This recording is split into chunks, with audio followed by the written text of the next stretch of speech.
ನಮಸ್ಕಾರ. ಜ್ಯೋತಿಷ್ಯ ಫಲ ವಿಶೇಷ ಕಾರ್ಯಕ್ರಮಕ್ಕೆ ಸ್ವಾಗತ. ನಾನು ಮಧು ನಾಗೇಶ್. ವೀಕ್ಷಕರೇ, ನಮ್ಮ ಈ ಕಾರ್ಯಕ್ರಮದಲ್ಲಿ ಈ ವಾರದ ವಿಶೇಷತೆಗಳು ಏನೇನಿದೆ, ಹಾಗೆ 12 ರಾಶಿಯ ವಾರದ ಭವಿಷ್ಯದ ಕುರಿತಾಗಿ ಸಂಪೂರ್ಣ ಮಾಹಿತಿಯನ್ನ ಗುರೂಜಿಯವರು ತಿಳಿಸ್ಕೊಡ್ಲಿದ್ದಾರೆ. ಮೊದಲಿಗೆ ನಾನು ಗುರೂಜಿಯವರನ್ನ ಕಾರ್ಯಕ್ರಮಕ್ಕೆ ಬರಮಾಡಿಕೊಳ್ತೇನೆ. ನನ್ನ ಜೊತೆ ಇದ್ದಾರೆ ಆಧ್ಯಾತ್ಮಿಕ ಚಿಂತಕರು ಹಾಗೆ ಜ್ಯೋತಿಷಿಗಳು ಆಗಿರುವಂತಹ ವಿಶ್ವನಾಥ್ ಭಾಗವತ್ ಗುರೂಜಿ. ಗುರೂಜಿ, ಕಾರ್ಯಕ್ರಮಕ್ಕೆ ಆತ್ಮೀಯ ಸ್ವಾಗತ. ನಮಸ್ತೆ. ಶ್ರೀ ಗುರುಭ್ಯೋ ನಮಃ. ಹರಿ ಓಂ. ಎಲ್ಲ ಆತ್ಮೀಯ ಜ್ಯೋತಿಷ್ಯ ವೀಕ್ಷಕರಿಗೆ ಹೃದಯಪೂರ್ವಕವಾಗಿರತಕ್ಕಂತಹ ನಮಸ್ಕಾರಗಳು, ವಂದನೆಗಳು. ಗುರುಜಿ, ಮೊದಲನೇದಾಗಿ ನಿಮಗೆ ಹೊಸ ವರ್ಷದ ಹಾರ್ದಿಕ ಶುಭಾಶಯಗಳು. ತಮಗೂ ಕೂಡಮ್ಮ ಇಂಗ್ಲಿಷ್ ಕ್ಯಾಲೆಂಡರ್ ಪ್ರಕಾರ ಎಲ್ಲ ವೀಕ್ಷಕರಿಗೂ ತಮಗೂ ಕ್ಯಾಲೆಂಡರ್ ಹೊಸ ವರ್ಷದ ಶುಭಾಶಯಗಳು. ಥ್ಯಾಂಕ್ ಯು ಗುರುಜಿ. ಹಾಗೆ ಹೊಸ ವರ್ಷದ ವಾರದ ಭವಿಷ್ಯ ಹೇಗಿದೆ ಅಂಡ್ ಪಂಚಾಂಗದ ವಿಶೇಷತೆಗಳನ್ನು ತಿಳಿಸ್ಕೊಟ್ಬಿಡಿ. ಖಂಡಿತಮ್ಮ. ನೋಡಿ, ವರ್ಷದ ಮೊದಲ ವಾರ ಅಂತ ಅಥವಾ ಎರಡನೇ ವಾರ ಅಂತ ಕನ್ಸಿಡರ್ ಮಾಡಿದ್ರೆ 5ನೇ ತಾರೀಕಿನಿಂದ 11ನೇ ತಾರೀಕಿನವರೆಗಿನ ಈ ವಾರದಲ್ಲಿ ಪಂಚಾಂಗವನ್ನು ನೋಡ್ತಾ ಹೋಗೋದಾದರೆ ಶ್ರೀ ಕ್ರೋಧಿ ನಾಮ ಸಂವತ್ಸರ, ದಕ್ಷಿಣಾಯಣ, ಹೇಮಂತ ಋತು, ಪುಷ್ಯಮಾಸ, ಶುಕ್ಲ ಪಕ್ಷ, ಷಷ್ಠಿಯಿಂದ ಪ್ರಾರಂಭವಾಗುತ್ತೆ. ದ್ವಾದಶಿವರೆಗಿನ ವಿಶೇಷವಾದಂತಹ ಸಂದರ್ಭ ಇದು ಪಂಚಾಂಗ. ಷಷ್ಠಿ ಅಂದ ತಕ್ಷಣ ಪ್ರಾರಂಭದಲ್ಲೇ ನಮಗೆ ಇದು ಪ್ರತಿ ತಿಂಗಳು ಕೂಡ ಶುಕ್ಲ ಪಕ್ಷದ ಷಷ್ಠಿ ಏನಿದೆ, ಇದೊಂದು ವಿಶೇಷವಾಗಿರ್ತಕ್ಕಂತಹ ಸುಬ್ರಹ್ಮಣ್ಯನ ಆರಾಧನೆಗೆ, ನಾಗರ ಆರಾಧನೆಗೆ ಇರುವಂತಹ ಶ್ರೇಷ್ಠವಾದಂತಹ ದಿನ. ಈ ಷಷ್ಠಿಯನ್ನು ತುಳುವ ಷಷ್ಠಿ ಅಂತ ಕರೀತಾರೆ. ಅಂದರೆ ಯಾರು ವಿವಾಹಾದಿ ಮಂಗಳ ಕಾರ್ಯಗಳ ನಿರೀಕ್ಷೆಯಲ್ಲಿರ್ತಾರೋ ಅವರಿಗೆ ಇದು ವಿವಾಹಕ್ಕೆ ವಿಶೇಷವಾಗಿ ನಾಗದೋಷ ಪರಿಹಾರಾರ್ಥ ಮಾಡುವಂತಹ ಅಥವಾ ಕುಜದೋಷ ಪರಿಹಾರಾರ್ಥವಾಗಿ ಮಾಡುವಂತಹ ಒಂದು ವಿಶೇಷವಾದಂತಹ ಷಷ್ಠಿಯಿಂದ ಪ್ರಾರಂಭವಾಗುತ್ತೆ. ಅಂದರೆ ಇವತ್ತಿನ ದಿನ ಶ್ರೀ ಕ್ಷೇತ್ರ ಕುಕ್ಕೆ ಸುಬ್ರಹ್ಮಣ್ಯದಲ್ಲಿ ವಿಶೇಷವಾದಂತಹ ಹಬ್ಬದ ಒಂದು ಆಚರಣೆ ಇವತ್ತಿನ ದಿನ ಇರುತ್ತೆ. ಹಾಗೆಯೇ ಈ ವಾರಕ್ಕೆ ಮುಂದೆ ಹೋದರೆ ಮುಕ್ಕೋಟಿ ದ್ವಾದಶಿ, ವೈಕುಂಠ ಏಕಾದಶಿ ಮತ್ತು ಮುಕ್ಕೋಟಿ ದ್ವಾದಶಿ ಅನ್ನುವಂಥದ್ದಾಗಿ. ವೈಕುಂಠ ಏಕಾದಶಿ ಅನ್ನುವಂಥದ್ದು ಮನುಷ್ಯನಿಗೆ ಒಂದು ಪವರ್ಫುಲ್ ಮತ್ತು ಸ್ಪಿರಿಚುವಲಿ ಮನುಷ್ಯನನ್ನು ಇಂಪ್ರೂವ್ ಮಾಡ್ತಕ್ಕಂತಹ ಒಂದು ಸರ್ವಶ್ರೇಷ್ಠವಾಗಿರ್ತಕ್ಕಂತಹ ದಿನ. ಅದಕ್ಕೊಂದು ವಿಶೇಷವಾದಂತಹ ಕಥೆಯೇ ಇದೆ. ಅದನ್ನು ಹೊರತುಪಡಿಸಿದರೆ ಈ ವಾರದ ಕೊನೆಯ ದಿನ 11ನೇ ತಾರೀಕು ಶನಿ ಪ್ರದೋಷ ಅನ್ನುವುದಾಗಿ. ಅಂದರೆ ತ್ರಯೋದಶಿ ತಿಥಿ ಶನಿವಾರ ಬಂದಂತಹ ಸಂದರ್ಭದಲ್ಲಿ ಶನಿ ಪರಮಾತ್ಮನಿಗೆ ಸಾಯಂಕಾಲದ ಸಂದರ್ಭದಲ್ಲಿ ಪ್ರದೋಷ ಕಾಲದಲ್ಲಿ ಅಥವಾ ಗೋಧೂಳಿ ಲಗ್ನದಲ್ಲಿ ಅಭಿಷೇಕಾದಿಗಳನ್ನ ಮಾಡ್ತಕ್ಕಂಥದ್ದು ಸರ್ವಶ್ರೇಷ್ಠ. ಈಗ ನಾವು ಆಡು ಭಾಷೆಯಲ್ಲಿ ಹೇಳ್ತೇವೆ ಜನ್ಮ ಶನಿ, ಪಂಚಮ ಶನಿ, ಸಾರ್ಧ ಸಪ್ತಮ ಶನಿ, ಅರ್ಧಾಷ್ಟಮ ಶನಿ, ಹೀಗೆಲ್ಲ ಶನಿದೋಷ ಅಂತ ಏನು ಕರಿತೇವೆ. ಈ ಶನಿದೋಷದಿಂದ ಹೊರಗೆ ಬರೋದಕ್ಕೆ ಈ ಶನಿ ಪ್ರದೋಷ ಅನ್ನುವಂಥದ್ದು, ಅಂದರೆ ಈ ವಾರದ ಕೊನೆಯ ದಿನ ಆ ಶನಿ ಪ್ರದೋಷ ಬಹಳ ವಿಶೇಷವಾದಂಥದ್ದು. ಇಲ್ಲಿ ಶನಿ ಪರಮಾತ್ಮನ ಅಭಿಷೇಕಾದಿಗಳನ್ನ ಮಾಡಿ, ತೈಲಾಭಿಷೇಕ ಮಾಡಿ ಶನಿದೋಷದಿಂದ ಪರಿಹಾರವಾಗಲಿಕ್ಕೆ ಇರತಕ್ಕಂತಹ ವಿಶೇಷವಾದಂತಹ ದಿನ ಇದು ಈ ವಾರದ ಪಂಚಾಂಗ. ಇನ್ನು ವೈಕುಂಠ ಏಕಾದಶಿ ಈ ವಾರದ ವಿಶೇಷ ಅಂತ ನೀವು ತಿಳಿಸ್ಕೊಡ್ತಾ ಇದ್ರಿ. ವೈಕುಂಠ ಏಕಾದಶಿ ಯಾಕೆ ಮಾಡಬೇಕು, ಹೇಗೆ ಮಾಡಬೇಕು, ಹಾಗೆ ಯಾರು ಮಾಡಬೇಕು ಅನ್ನೋ ಸಾಕಷ್ಟು ಪ್ರಶ್ನೆಗಳಿದೆ ಗುರುಜಿ, ಈ ಬಗ್ಗೆ ತಿಳಿಸ್ಕೊಡಿ. ಖಂಡಿತಮ್ಮ. ನೋಡಿ, ಮೊದಲು ನಾವು ಪುರಾಣ ಕಾಲದಿಂದ ಇತಿಹಾಸವನ್ನು ನೋಡ್ತಾ ಹೋಗೋಣ. ವೈಕುಂಠ ಲೋಕದಲ್ಲಿ ಶಂಕು, ಚಕ್ರ, ಗದಾ, ಪದ್ಮ ವನಮಾಲೆಗಳಿಂದ ಭೂಷಿಸಲ್ಪಟ್ಟವನಾಗಿರ್ತಕ್ಕಂತಹ ಕಮಲಾಪತಿ ಅಂದರೆ ಮಹಾವಿಷ್ಣು ಹಾವಿನ ಹೆಡೆಯ ಮೇಲೆ ಸಪ್ತಕ್ಷೀರ ಸಾಗರದಲ್ಲಿ ಮಲಗಿರ್ತಕ್ಕಂತಹ ಸಂದರ್ಭ. ಮಹಾವಿಷ್ಣು ಹಾವಿನ ಹೆಡೆಯ ಮೇಲೆ ಕ್ಷೀರಸಾಗರದಲ್ಲಿ ಮಲಗಿದ್ದಾನೆ. ಸಾಕ್ಷಾತ್ ಪ್ರಸನ್ನ ಶೋಭಿತಳಾಗಿರ್ತಕ್ಕಂತಹ ಮಹಾಲಕ್ಷ್ಮಿ ಮಹಾವಿಷ್ಣುವಿನ ಪಕ್ಕದಲ್ಲಿ ಕುಳಿತುಕೊಂಡು ಪತಿಯ ಕಾಲನ್ನು ಬತ್ತುತ್ತಾ ಇದ್ದಾಳೆ. ಮಹಾವಿಷ್ಣುವಿನ ನಾಭಿಯಿಂದ ಕಮಲದ ಹೂವಿನಲ್ಲಿ ಬ್ರಹ್ಮ ಜನಿಸಿದ್ದಾನೆ. ಕೈಲಾಸ ಪರ್ವತದಿಂದ ಸಾಕ್ಷಾತ್ ಪರಶಿವನೇ ಬಂದು ಮಹಾವಿಷ್ಣುವಿನ ಉಭಯ ಕುಶಲೋಪರಿಯನ್ನು ಕೇಳುತ್ತಾ ಇದ್ದಾನೆ.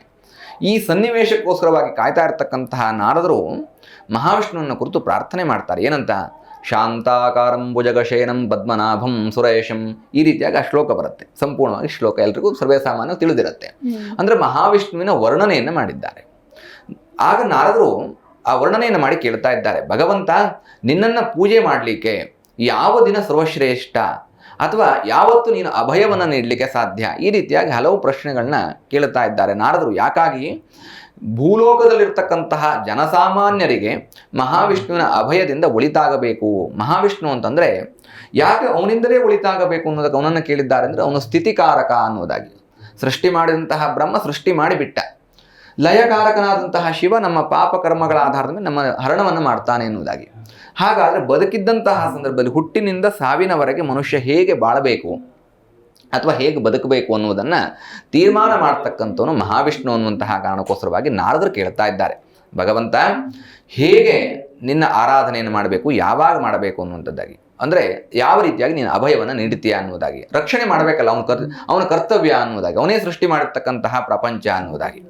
ಹಾಗಾಗಿ ಸ್ಥಿತಿಕಾರಕನಾದಂತಹ ಮಹಾವಿಷ್ಣು ಹೇಳ್ತಾ ಇದ್ದಾನೆ, ನಾನು ಉತ್ತರ ದ್ವಾರದಲ್ಲಿ ಯಾವ ವ್ಯಕ್ತಿ ತನ್ನ ಕೈಯಲ್ಲಿ ಒಂದು ಕಿಂಚಿತ್ತೂ ಪೂಜೆ ಪುನಸ್ಕಾರಾದಿಗಳನ್ನ ಮಾಡಲಿಕ್ಕೆ ಸಾಧ್ಯವಿಲ್ಲವೋ ಅಂಥವನು ಉಪವಾಸ ವ್ರತವನ್ನು ಮಾಡಿ ನಿರಾಹಾರದಿಂದ ಭಗವಂತನ ದರ್ಶನವನ್ನು ಮಾಡಲಿಕ್ಕೆ ಅದು ಉತ್ತರ ದ್ವಾರದಲ್ಲಿ ಮಹಾವಿಷ್ಣುವಿನ ದರ್ಶನವನ್ನು ಮಾಡ್ತಕ್ಕಂಥದ್ರಿಂದ ಒಳಿತಾಗತ್ತೆ ಅನ್ನುವಂಥದ್ದಾಗಿ ಇಲ್ಲಿ ಮಹಾವಿಷ್ಣುವೇ ಖುದ್ದು ತನ್ನ ದರ್ಶನದ ಉಪದೇಶವನ್ನು ಮಾಡಿರ್ತಕ್ಕಂತಹ ದಿನ ಈ ವೈಕುಂಠ ಏಕಾದಶಿ ಅನ್ನುವುದಾಗಿ. ಅಂದರೆ ಸಪತ್ನೀಕನಾಗಿ ಮಹಾವಿಷ್ಣು ಅಭಯ ಹಸ್ತನಾಗಿ ಉತ್ತರ ದ್ವಾರದಲ್ಲಿ ವೈಕುಂಠ ದರ್ಶನವನ್ನು ನೀಡ್ತಕ್ಕಂಥದ್ದು. ಅಂದರೆ ನಾವು ಮಹಾವಿಷ್ಣುವಿನ ದೇವಸ್ಥಾನಕ್ಕೆ ಹೋದರೆ ಆ ಉತ್ತರದ ಬಾಗಿಲಿನಿಂದ ಒಳಗೆ ಹೋಗ್ತೇವೆ.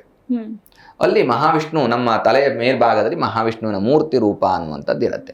ಇದು ದೇವರ ದರ್ಶನಕ್ಕೆ ಇರುವಂತಹ ವಿಶೇಷವಾದಂತಹ ದಿನ. ಇವತ್ತು ಹೇಗೆ ನಾವು ಈ ಆಚರಣೆಯನ್ನು ಮಾಡಬೇಕು ನೀವು ಕೇಳಿದ್ರಿ ಅಲ್ವಾ? ಹೇಗೆ ಆಚರಣೆ ಮಾಡಬೇಕು, ಎಲ್ಲೆಲ್ಲಿ ದರ್ಶನ ಮಾಡಬೇಕು ಅನ್ನುವಂಥದ್ದಕ್ಕೆ ಅವರವರ ಕ್ಷೇತ್ರದಲ್ಲಿ ಎಲ್ಲ ದೇವಾಲಯಗಳಲ್ಲೂ ಮಹಾವಿಷ್ಣುವಿನ ದೇವಸ್ಥಾನದಲ್ಲಿ ವೈಕುಂಠ ದ್ವಾರ ಅನ್ನೋದಾಗಿರುತ್ತೆ.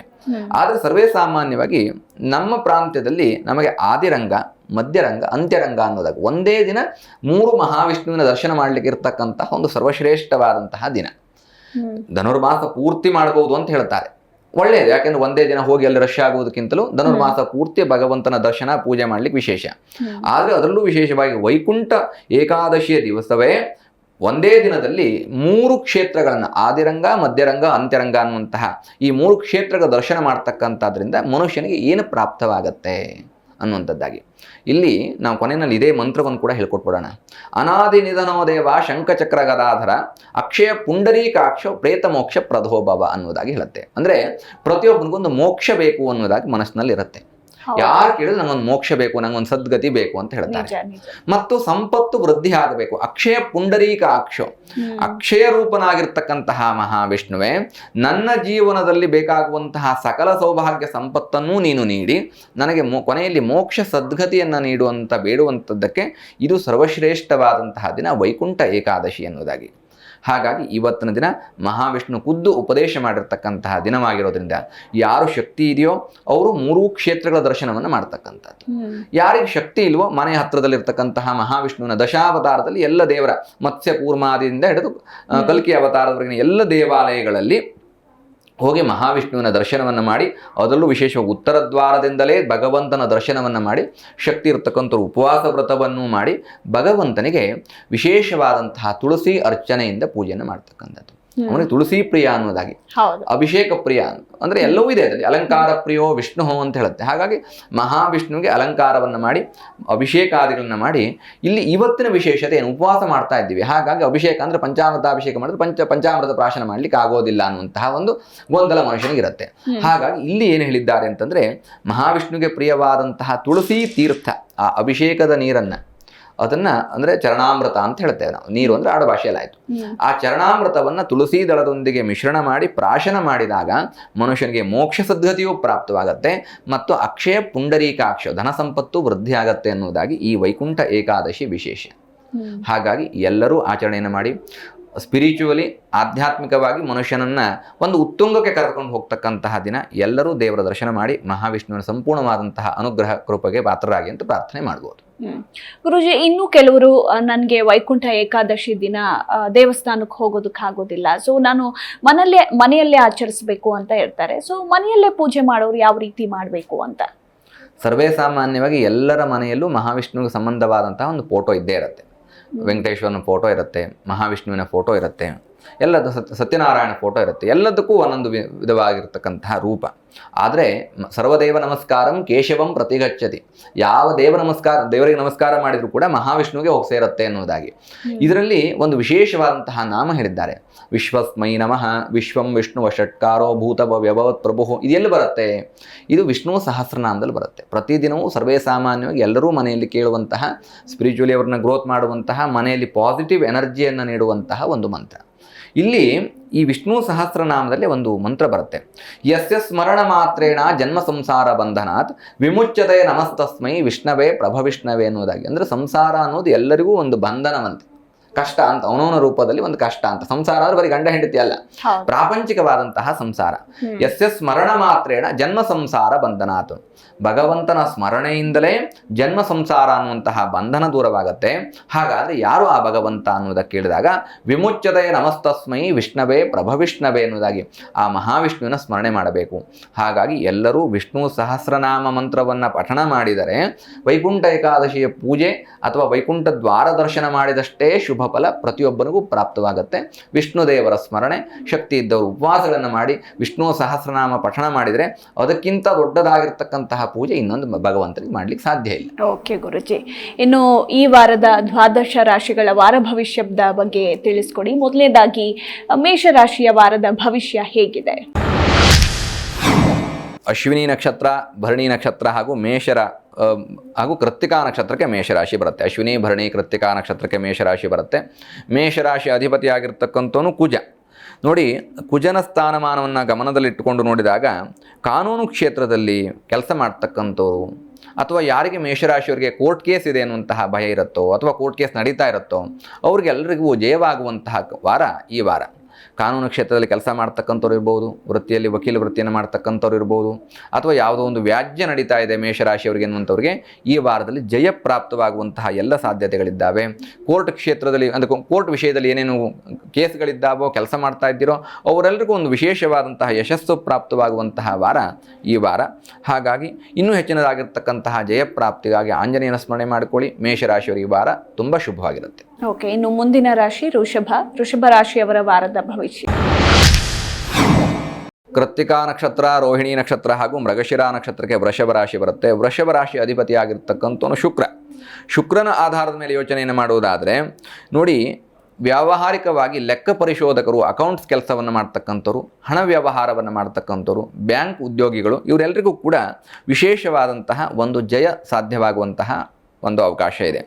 ಹೇಗೆ ಅಂತ ಕೇಳಿದರೆ ನೋಡಿ, ಪ್ರಮೋಷನ್ ಪ್ರಾಪ್ತವಾಗ್ಬೋದು, ಇನ್ಕ್ರಿಮೆಂಟ್ ಪ್ರಾಪ್ತವಾಗುವಂಥದ್ದು ಇರ್ಬೋದು, ಅಥವಾ ನೀವು ಯಾವುದೇ ರೀತಿಯಾದಂತಹ ಹಣ ವ್ಯವಹಾರವನ್ನು ಮಾಡುವಂತಹ ಸಂದರ್ಭದಲ್ಲಿ ಜಯವಾಗುವಂತಹ ಸಾಧ್ಯತೆಗಳು ವೃಷಭ ರಾಶಿಗೆ ಅತಿ ಹೆಚ್ಚು ಸಾಧ್ಯ ಇದ್ದಾವೆ.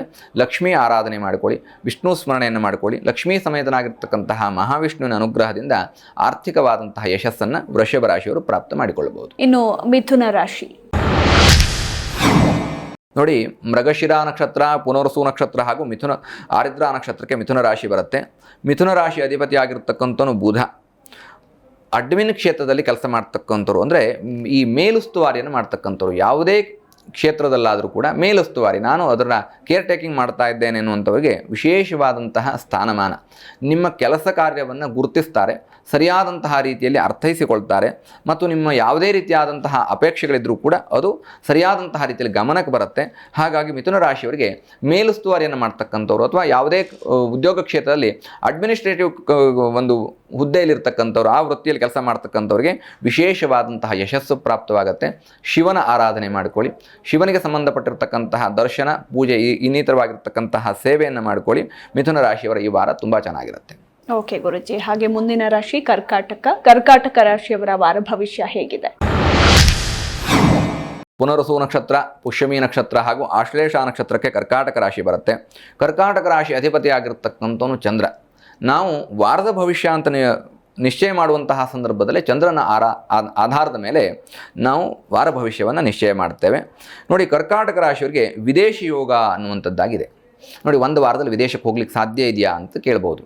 ಹಾಗೆ ಇಲ್ಲಿ ಏನಾಗುತ್ತೆ ಅಂದರೆ, ವಿದೇಶಿ ಕಂಪನಿಗಳಿಗೆ ಕೆಲಸ ಮಾಡ್ತಕ್ಕಂಥವ್ರು ಅಥವಾ ಯಾರೋ ವಿದೇಶಕ್ಕೆ ಹೋಗಬೇಕು ಕೆಲಸದ ವೃತ್ತಿಯಿಂದ, ಅಂದರೆ ಓದಲಿಕ್ಕೋಸ್ಕರವಾಗಿಯೋ ಅಥವಾ ಕೆಲಸ ಹುಡ್ಕೊಳ್ಳೋದಕ್ಕೋಸ್ಕರವಾಗಿಯೋ ನಾನು ವಿದೇಶಕ್ಕೆ ಹೋಗಬೇಕು ಅನ್ನುವಂತಹ ಆಸೆ ಯಾರಿಗಿರುತ್ತೋ ಅವರಿಗೆಲ್ಲ ಈ ವಾರ ಒಂದಷ್ಟು ಉತ್ತಮವಾದಂತಹ ವಾರ.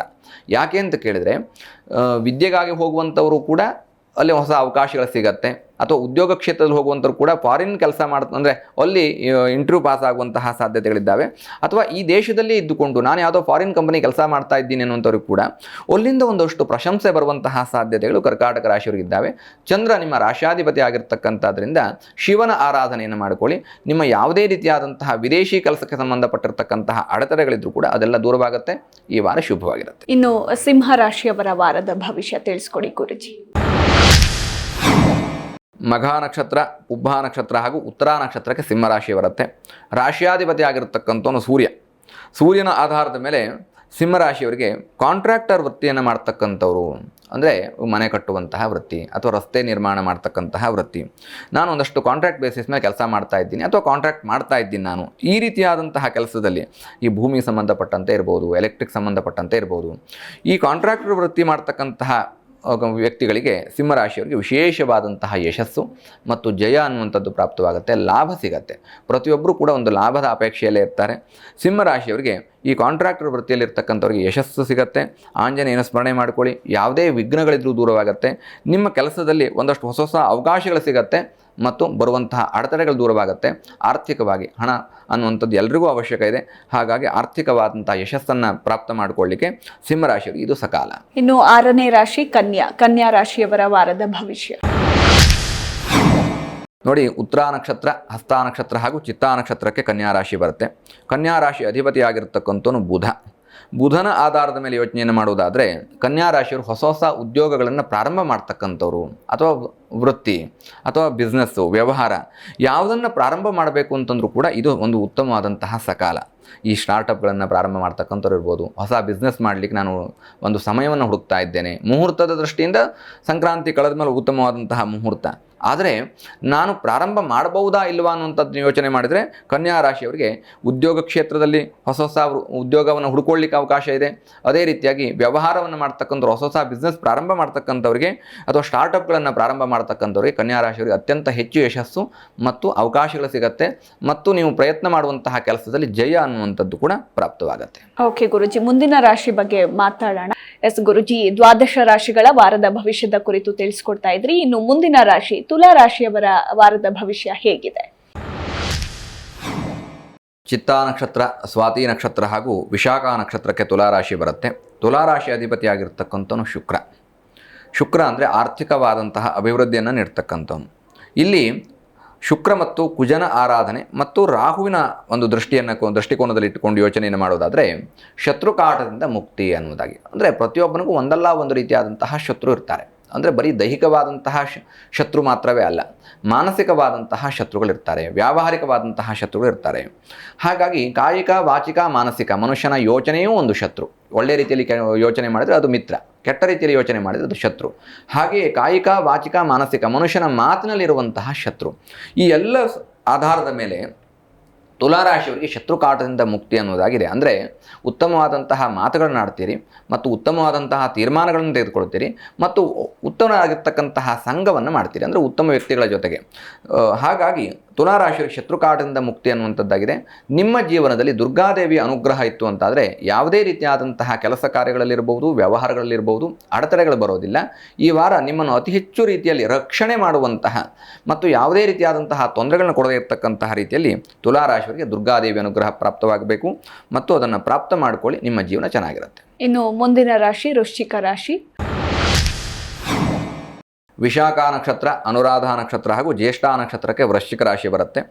ವೃಶ್ಚಿಕ ರಾಶಿ ಅಧಿಪತಿಯಾಗಿರ್ತಕ್ಕಂಥವನು ಕುಜ ಮತ್ತು ರಾಹುವಿನ ದೃಷ್ಟಿಕೋನದಲ್ಲಿ ನೋಡುವುದಾದರೆ ಆರೋಗ್ಯ ವೃದ್ಧಿ ಅನ್ನುವಂಥದ್ದಾಗಿದೆ. ವೃಶ್ಚಿಕ ರಾಶಿಯವರಿಗೆ ಈಗ ಅರ್ಧಾಷ್ಟಮ ಶನಿ ನಡೀತಾ ಇರೋದ್ರಿಂದ ಒಂದಷ್ಟು ಅನಾರೋಗ್ಯಗಳು ಕಾಡುತ್ತೆ. ಅದರಲ್ಲೂ ವಿಶೇಷವಾಗಿ ಮಂಡಿ ನೋವು ಅಥವಾ ಉಸಿರಾಟದ ಸಮಸ್ಯೆ ಅಥವಾ ಉದರ ಬಾಧೆ, ಈ ರೀತಿಯಾದಂತಹ ಸಮಸ್ಯೆಗಳಲ್ಲಿ ವೃಶ್ಚಿಕ ರಾಶಿಯವರು ಜಾಸ್ತಿ ಬಳಲ್ತಾರೆ.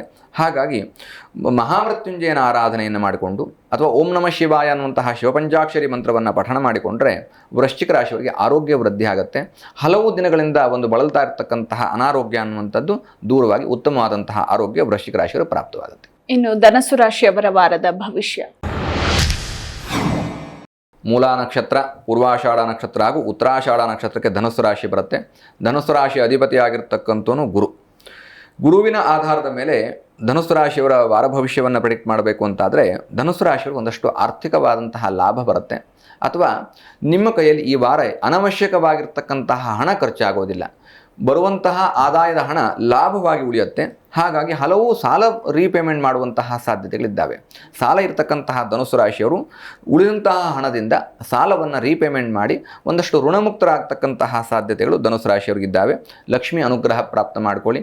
ಇನ್ನೂ ಹೆಚ್ಚಿನದಾಗಿರ್ತಕ್ಕಂತಹ ಆರ್ಥಿಕ ಅಭಿವೃದ್ಧಿ ನಿಮ್ಮ ಜೀವನದಲ್ಲಿ ಪ್ರಾಪ್ತವಾಗಿ ಸಾಲ ಬಾಧೆಗಳಿಂದ ಮುಕ್ತರಾಗಿ ಜೀವನದಲ್ಲಿ ಆರ್ಥಿಕ ಯಶಸ್ಸನ್ನು ಕಾಣಿ ಅಂತ ಪ್ರಾರ್ಥನೆ ಮಾಡುತ್ತೇವೆ. ಇನ್ನು ಮಕರ ರಾಶಿಯವರ ವಾರದ ಭವಿಷ್ಯ. ಉತ್ತರಾಷಾಢ ನಕ್ಷತ್ರ, ಶ್ರವಣ ನಕ್ಷತ್ರ ಹಾಗೂ ಧನಿಷ್ಠ ನಕ್ಷತ್ರಕ್ಕೆ ಮಕರ ರಾಶಿ ಬರುತ್ತೆ. ಮಕರ ರಾಶಿ ಅಧಿಪತಿಯಾಗಿರ್ತಕ್ಕಂಥವನು ಶನಿ ಪರಮಾತ್ಮ. ನೋಡಿ, ಮಕರ ರಾಶಿಯವರಿಗೆ 7.5 ಕೊನೆಯ ಹಂತ. 7.5 ನಿಮ್ಮ ರಾಶಿಗೆ ಸಂಪೂರ್ಣವಾಗಿ 7.5 ವರ್ಷಗಳ ಕಾಲ ಬಿಡುಗಡೆ ಆಗ್ತಕ್ಕಂತಹ ಸಂದರ್ಭ ಒಂದು 2-3 ತಿಂಗಳಿದ್ದಾವೆ ಅಷ್ಟೇ. ಹಾಗಾಗಿ ಇಲ್ಲಿ ನಿಮಗೆ ಎಲ್ಲ ಇಷ್ಟು ವರ್ಷ ಅನುಭವಿಸಿರ್ತಕ್ಕಂತಹ ಕಷ್ಟಗಳು ದೂರವಾಗುವಂತಹ ಸಾಧ್ಯತೆ. ಹಾಗಾಗಿ ಹೊಸ ಹೊಸ ಅವಕಾಶಗಳು ಸಿಗತ್ತೆ. ಆರ್ಥಿಕವಾದಂತಹ ಅಭಿವೃದ್ಧಿ, ಯಶಸ್ಸಿಗೆ ಒಂದು ಮುನ್ನುಡಿ ಸಿಗತ್ತೆ. ಹಾಗಾಗಿ ಶೇರ್ ಮಾರ್ಕೆಟಲ್ಲಿ ಹೂಡಿಕೆಯನ್ನು ಮಾಡ್ಬೋದು, ಇನ್ಶೂರೆನ್ಸ್ ಮೇಲೆ ಹೂಡಿಕೆಯನ್ನು ಮಾಡ್ಬೋದು, ಮತ್ತು ಯಾವುದೇ ರೀತಿಯಾದಂತಹ ಜಾಯಿಂಟ್ ವೆಂಚರ್ ಬಿಸ್ನೆಸ್ಗಳಲ್ಲಿ ಹೂಡಿಕೆಯನ್ನು ಮಾಡ್ಬೋದು. ಇದು ನಿಮಗೆ ಲಾಭವನ್ನು ಮತ್ತು ಜಯವನ್ನು, ಆರ್ಥಿಕ ಯಶಸ್ಸನ್ನು ತಂದುಕೊಡುತ್ತೆ. ಓಕೆ ಗುರುಜಿ, ಇನ್ನು ಕುಂಭ ರಾಶಿಯವರ ವಾರದ ಭವಿಷ್ಯ. ಧನಿಷ್ಠ ನಕ್ಷತ್ರ, ಶತಭಿಷ ನಕ್ಷತ್ರ ಹಾಗೂ ಪೂರ್ವಭಾದ್ರಾ ನಕ್ಷತ್ರಕ್ಕೆ ಕುಂಭರಾಶಿ ಬರುತ್ತೆ. ಕುಂಭರಾಶಿ ಅಧಿಪತಿಯಾಗಿರ್ತಕ್ಕಂಥನು ಶನಿ ಪರಮಾತ್ಮ. ನೋಡಿ, ಗೃಹಿಣಿಯರಿಗೆ ಮನೆಯಲ್ಲಿ ವಿಶೇಷವಾಗಿರ್ತಕ್ಕಂತಹ ಸ್ಥಾನಮಾನ ಅಭಿವೃದ್ಧಿ ಅಥವಾ ಮಂಗಳ ಕಾರ್ಯಗಳಿಗೆ ಹೋಗ್ತಕ್ಕಂತಹ ಸಾಧ್ಯತೆಗಳು, ಅಥವಾ ನಿಮ್ಮ ಜೀವನದಲ್ಲಿ ಆರ್ಥಿಕವಾದಂತಹ ಅಭಿವೃದ್ಧಿಯನ್ನು, ಯಶಸ್ಸನ್ನು ಕಾಣ್ತಕ್ಕಂಥದ್ದು. ಅದರಲ್ಲೂ ವಿಶೇಷವಾಗಿ ಗೃಹಿಣಿಯರಿಗೆ ಸಮಾಜದಲ್ಲಿ ಉತ್ತಮವಾಗಿರ್ತಕ್ಕಂತಹ ಸ್ಥಾನಮಾನ ಪ್ರಾಪ್ತವಾಗುವಂತಹ ವಾರ ಈ ವಾರವಾಗಿದ್ದಾವೆ. ಹಾಗಾಗಿ ಕುಂಭರಾಶಿಯರು ವಿಶೇಷವಾದಂಥ ಯಶಸ್ಸಿದೆ. ಶನಿವಾರ ಅದರಲ್ಲೂ ಈ ವಾರ ಆಗಲೇ ಹೇಳಿದ್ದೇವೆ ನಾವು, ಶನಿ ಪ್ರದೋಷ ಇದೆ ಅಂತ ಹೇಳಿ. ಶನೈಶ್ವರನ ದರ್ಶನವನ್ನು ಮಾಡಿ ಕುಂಭರಾಶಿಯವರಿಗೆ ಅತ್ಯಂತ ಹೆಚ್ಚು ಯಶಸ್ಸು, ಜಯ ಅನ್ನುವಂಥದ್ದು ಮತ್ತು ಮನೆಯಲ್ಲಿ ಉತ್ತಮವಾದಂತಹ ವಾತಾವರಣ ಅನ್ನುವಂಥದ್ದು ಪ್ರಾಪ್ತವಾಗುತ್ತೆ. ಇನ್ನು ಕೊನೆಯ ರಾಶಿ ಮೀನ ರಾಶಿಯವರ ವಾರದ ಭವಿಷ್ಯ ಹೇಗಿದೆ ಗುರುಜಿ? ಪೂರ್ವಭಾದ್ರಾ ನಕ್ಷತ್ರ, ಉತ್ತರಾಭಾದ್ರಾ ನಕ್ಷತ್ರ ಹಾಗೂ ರೇವತಿ ನಕ್ಷತ್ರಕ್ಕೆ ಮೀನರಾಶಿ ಬರುತ್ತೆ.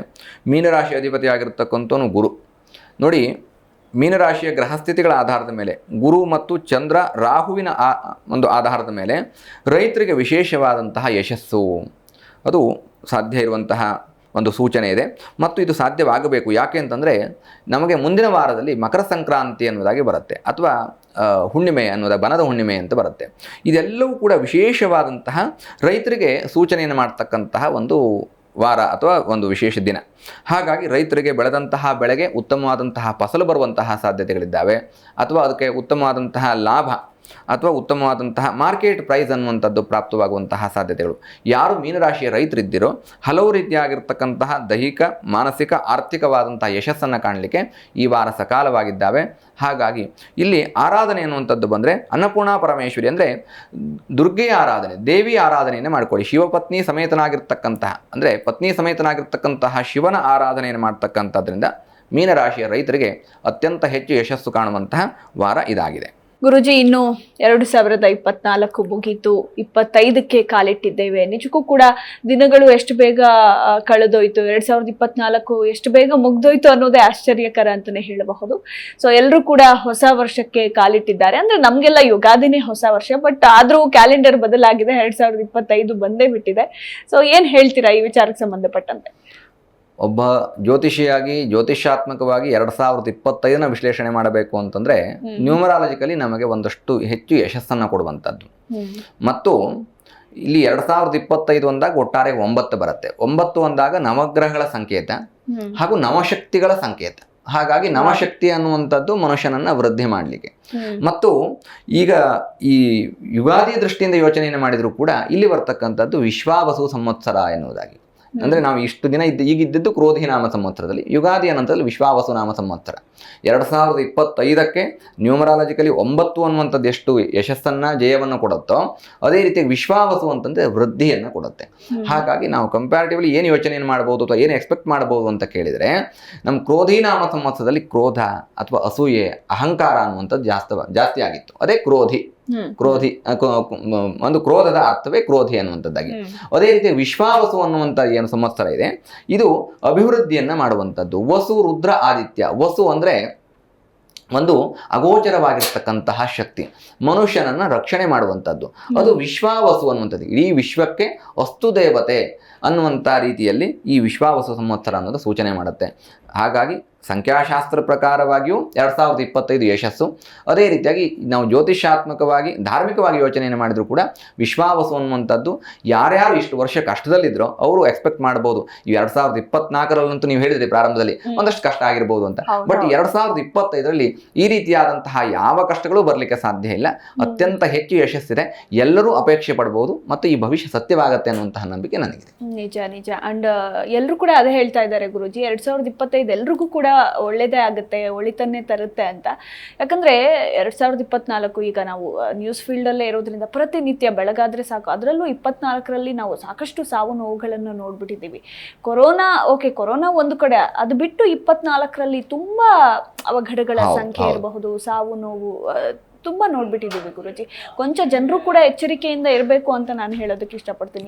ಅಪಘಾತಗಳ ಸಂಖ್ಯೆ, ಯಾಕಂದ್ರೆ ನಾವು ಪ್ರತಿನಿತ್ಯ ಬೆಳಗ್ಗೆ ಬಂದ್ರೆ ಇದನ್ನೇ ಓದ್ತಿರ್ತೀವಿ. ಸೊ ಜನರಿಗೆ ನಿಮ್ಮ ಕಡೆಯಿಂದ ಒಂದೆರಡು ಮಾತುಗಳು. ನೋಡಿ, ಜಾಗ್ರತೆ ವಹಿಸಿ ಅನ್ನೋದಾಗಿ ಸಹೋದರಿ ಹೇಳಿದ್ದಾರೆ. ಅದೇ ರೀತಿಯಾಗಿ ಒಬ್ಬ ಧಾರ್ಮಿಕ ವ್ಯಕ್ತಿಯಾಗಿ ಹೇಳುವುದಾದರೆ, ಮನುಷ್ಯನ ಎಲ್ಲ ರೀತಿಯಾದಂತಹ ಮನುಷ್ಯನಿಗೆ ಮೋಕ್ಷ ಅನ್ನುವಂಥದ್ದು ನಾವು ಪ್ರಾರಂಭದಲ್ಲಿ ಹೇಳಿದೆವು. ಆ ಮೋಕ್ಷ ಸಿಗಬೇಕು ಅಂದರೆ ಜೀವನ ಶೈಲಿ ಸರಿಯಾಗಿರಬೇಕು, ಅರಿಷಡ್ ವರ್ಗಗಳು ದೂರವಾಗಬೇಕು, ಕಾಯಿಕ ವಾಚಿಕ ಮಾನಸಿಕವಾದಂತಹ ನಮ್ಮ ಜೀವನ ಶೈಲಿ ಸರಿಯಾಗಿರಬೇಕು. ಅಂದರೆ ಕೈಯಲ್ಲೂ ಒಳ್ಳೆಯ ಕೆಲಸವನ್ನೇ ಮಾಡಬೇಕು. ವಾಚಿಕ, ನಾವು ಆಡುವಂತಹ ಮಾತುಗಳು ಕೂಡ ಸತ್ಯವಾದಂತಹ ಮಾತು, ಅಂದರೆ ಒಳ್ಳೆಯ ಮಾತುಗಳನ್ನೇ ಆಡಬೇಕು. ಮಾನಸಿಕವಾಗಿ ಬರೀ ಕೈಯಲ್ಲಿ ಒಳ್ಳೆಯ ಕೆಲಸ ಮಾಡ್ತಾ ಇದ್ದೀನಿ, ಹೊರಗಡೆ ಒಳ್ಳೆಯ ಕೆಲಸ ಹೇಳ್ತಾ ಇದ್ದೀನಿ ಅನ್ನೋ ಮಾತ್ರಕ್ಕೆ ಮನಸ್ಸಿನಲ್ಲಿ ಕೆಟ್ಟದ್ದನ್ನು ಯೋಚನೆ ಮಾಡಬೇಕು ಅಂತಲ್ಲ, ಮಾನಸಿಕವಾಗಿಯೂ ಒಳ್ಳೆಯದನ್ನೇ ಯೋಚನೆ ಮಾಡಬೇಕು. ಆದ್ದರಿಂದಾಗಿ ಕಾಯಿಕ ವಾಚಿಕ ಮಾನಸಿಕ ಈ ಮೂರು ರೀತಿಯ ಒಳ್ಳೆಯದನ್ನೇ ಯೋಚನೆ ಮಾಡಿ ಅನ್ನುವಂಥ ದೃಷ್ಟಿಯಿಂದ ಈ ಎಲ್ಲ ದೃಷ್ಟಿಯಲ್ಲೂ ಒಳಿತಾಗುವಂತಹ ಒಂದು ಕೊನೆಯ ಮಂತ್ರವನ್ನು ಹೇಳಿ ನಾವು ಇವತ್ತು ಅವರಿಗೆ ವೀಕ್ಷಕರಿಗೆ ಒಂದು ಸಣ್ಣ ಪ್ರಾರ್ಥನೆಯನ್ನು ಮಾಡೋಣ. ಅನಾದಿ ನಿಧನೋದೇವ ಶಂಖಚಕ್ರ ಗದಾಧರ ಅಕ್ಷಯ ಪುಂಡರೀಕಾಕ್ಷೋ ಪ್ರೇತ ಮೋಕ್ಷ ಪ್ರದೋಭವ. ಅನಾದಿ ನಿಧನೋದೇವ ಶಂಖಚಕ್ರ ಗದಾಧರ ಅಕ್ಷಯ ಪುಂಡರೀಕಾಕ್ಷೋ ಪ್ರೇತ ಮೋಕ್ಷ ಪ್ರದೋಭವ. ಈ ಮಂತ್ರವನ್ನು ಪ್ರತಿನಿತ್ಯ 8 ಬಾರಿಗೆ ಹೇಳ್ಕೊಳ್ಳಿ. ಸಂಪತ್ತು ಅಕ್ಷಯದ ರೀತಿಯಲ್ಲಿ ವೃದ್ಧಿ ಆಗುತ್ತೆ ಮತ್ತು ಮೋಕ್ಷ ಅನ್ನುವಂಥದ್ದು ಪ್ರಾಪ್ತವಾಗುತ್ತೆ ಅನ್ನುವಂತಹ ಪ್ರಾರ್ಥನೆಯನ್ನು ಮಾಡ್ತಾ ಇದ್ದೇವೆ. ಓಕೆ ಗುರುಜಿ, ಇವತ್ತಿನ ಜ್ಯೋತಿಷ್ಯ ಫಲ ವಿಶೇಷ ಕಾರ್ಯಕ್ರಮದಲ್ಲಿ ಸಾಕಷ್ಟು ವಿಚಾರಗಳ ಬಗ್ಗೆ ನಮ್ಮ ವೀಕ್ಷಕರಿಗೆ ಮಾಹಿತಿಯನ್ನ ತಿಳಿಸ್ಕೊಟ್ರಿ. ಮತ್ತೆ ಭೇಟಿಯಾಗೋಣ. ಧನ್ಯವಾದಗಳು. ಧನ್ಯೋಸ್ಮಿ, ಅನುಗ್ರಹೀತೋಸ್ಮಿ. ವೀಕ್ಷಕರೇ, ನೋಡಿದ್ರಲ್ಲ, ಇದಾಗಿತ್ತು ಇವತ್ತಿನ ಜ್ಯೋತಿಷ್ಯ ಫಲ ವಿಶೇಷ. ನೋಡ್ತಾ ಇರಿ ಜೀ ಕನ್ನಡ ನ್ಯೂಸ್, ಸತ್ಯವೇ ಸುದ್ದಿಯ ಜೀವಾಳ.